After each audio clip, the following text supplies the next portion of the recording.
আমরা জানি যে ছাত্র সমাজ কমন ন্যায় হিসেবে কাজ করেছে 2018 সালের ন্যায়। এবারও আমরা দাবি জানাই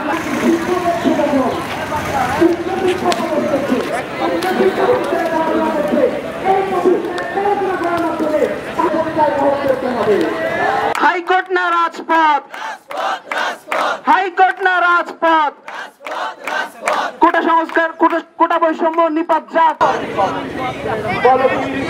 মহাবিশ্বের মহান চন্দ্র কোটা না মেধা,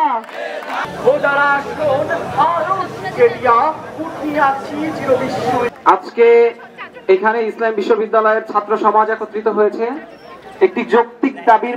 একটি কথা আপনাদের কাছে কিছু কিছু জিনিস খুবই ক্লিয়ার হওয়া দরকার। আমরা কেন এই কোটা আন্দোলন করছি, আমাদের পূর্ণ ব্যক্তি তো খুবই সন্দেহ নিয়ে আমি তার কাছে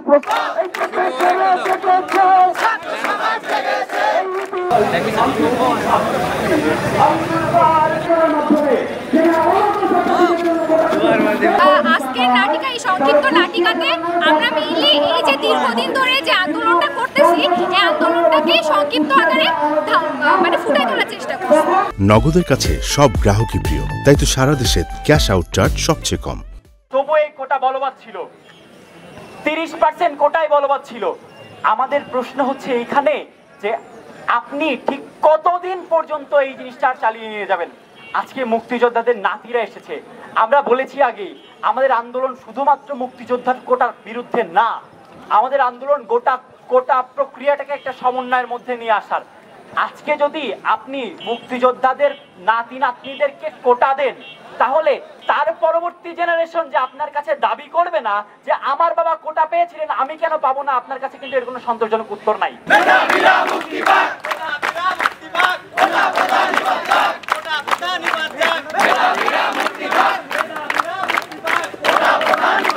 আপনি একটু মাথায় রাখবেন, দয়া করে একটু মাথায় রাখবেন, আমরা কিন্তু চাই না যে এরকম লুট। শহরের একটি হাসপাতালে আমরা কয়েকজন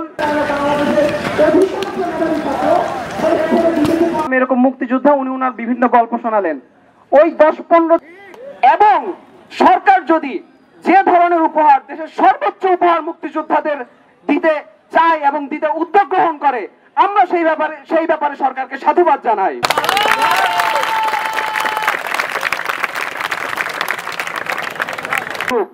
তাদেরকে বিভিন্ন ধরনের ভাতা, বিভিন্ন ধরনের প্রণোদনা জারি করলেন, কারণ আমরা জানি